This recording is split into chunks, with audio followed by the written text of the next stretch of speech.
ایک حدیث سنا دیا جو مولانا سے سنا تھا جلسے میں. مولانا صاحب یہ کہہ رہے تھے تب یہ بچے دین سے جڑے رہیں گے، ورنہ یہ بتائیے کہ 4 سال کے بعد یہ بچے انگریزوں کے اسکول جا رہے ہیں، اگلے میں ٹائی ڈال رہے ہیں، وہاں صاحب جن گن من پڑھ کر کے کرشنوں کا پریئر والا سانگ گا رہے ہیں، اور پھر یہ مولانا کو اپنے لیے بوجھ سمجھ رہے ہیں. یہ داڑھی رکھنا، اسلام ٹوپی پہننا، اسلام بولنا، اسے مولانا کا کام ہے. باقی یہ سارے فری ہیں، جیے دنیا داروں کی طرح اور مر جائیں فرشتوں جنت چلے جائیں. ایسا نہیں ہوتا. ہر ماں باپ پہ لازم ہے کہ اپنے بچوں کو 50 کروڑ روپے کا گھر دینے سے بہتر ہے کہ ادب کا 50 جملہ یہ آپ میں نہیں کہتا. کس نبی کا کلمہ آپ پڑھتے ہیں اس پیغمبر کی حدیث سنیے.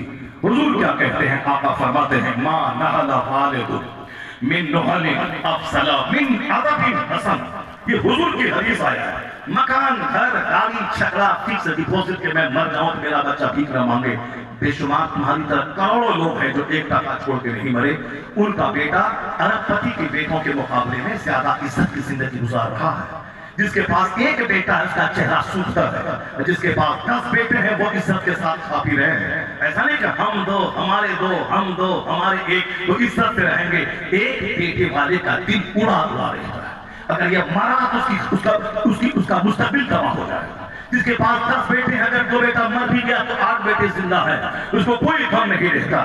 1 بیٹے والا جب بیٹا مرا تو ماں باپ وہ زہر کھا کے مر جاتے ہیں، اپنے بیٹی کی لاش پہ دم توڑ جاتے ہیں. وہ گونگا ہو جاتا ہے کہ 1 بیٹا تھا وہ مر گیا. 8-10 بیٹا ہے، 5 مرا 5 بیٹا زندہ ہے، کوئی غم کی بات نہیں، 5 لال موجود ہے.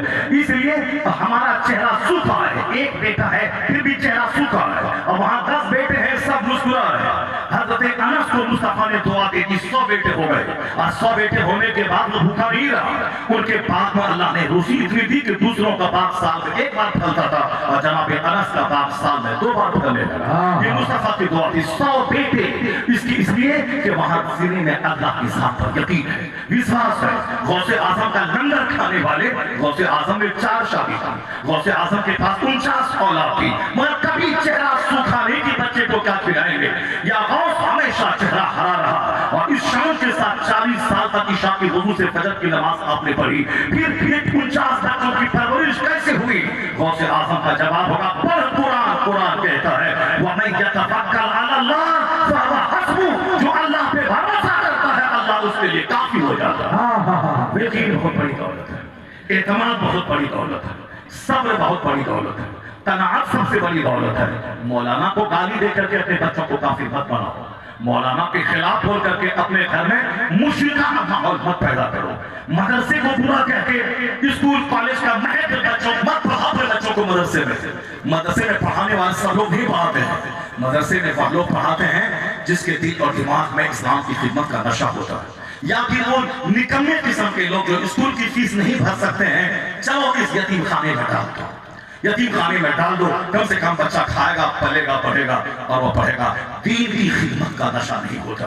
میرے بچے پڑھیں اور حق بیان کر کے لوگوں تک اسلام کا پیغام پہنچائیں. اور وہ مزدوروں کے بچے مدرسے میں پڑھتے ہیں، اور جس کی جمعہ کے دن جب وہ خطاب کرنے مسجد میں جاتا ہے، سامنے ارب پتی بیٹھا ہے، سامنے 1000 بیگھہ زمین کا جوتنے والا بیٹھا ہے، اور سامنے گاؤں کا رئیس بیٹھا ہے، اور اس کے سامنے ایک مزدور کا بچہ جب خطاب کرتا ہے تو وہ رئیس کو مکری ہونے لگتی ہے. وہ کہتا ہے تقریر بند کرو، بہت باس بند کرو. اگر وہاں ان مزدوروں کے بچے پڑھتے دین سیکھتے، مگر وہاں ان مالداروں کو دین سکھانے کے لیے اسی مالدار کا کوئی بچہ پیدا ہوتا، ارب پتی کا بیٹا عالم بنتا، اگر وہ جمعہ کا خطاب کرتا تو کسی میں ہمت نہ ہوتی کہ خاندانی اعتبار سے بھی اس کو روک دے، اس کو منع کرے کہ مت بول، زیادہ ہمیں حق حلال مت سمجھا، زیادہ ہمیں دین مت سکھا، اٹھاؤ ٹائم ہو گیا جمعہ کا. اگر وہ شخص مالدار کا بچہ ہوتا تو سارے لوگ کی تقریر سنتے کہ وہ 1 گھنٹہ لیٹ سے کرتا ہو، وہ حق بولتا ہو. اس لیے کمزور قسم کے بچے مدرسے میں پڑھ کے فارغ ہو رہے ہیں، اور ان کمزوروں سے دین کا کام نہیں ہو رہا. جو بچہ جس کی فکر چھوٹی ہو، جس کے پاس علم نہیں ہو، جس کے پاس قرآن حدیث کا گہرا علم نہیں ہو، اور سامنے کالج کا پروفیسر بیٹھا ہے، سامنے انجینئر بیٹھا ہے، سامنے اسلامی کی ہسٹری کا مطالعہ کرنے والا کتاب کا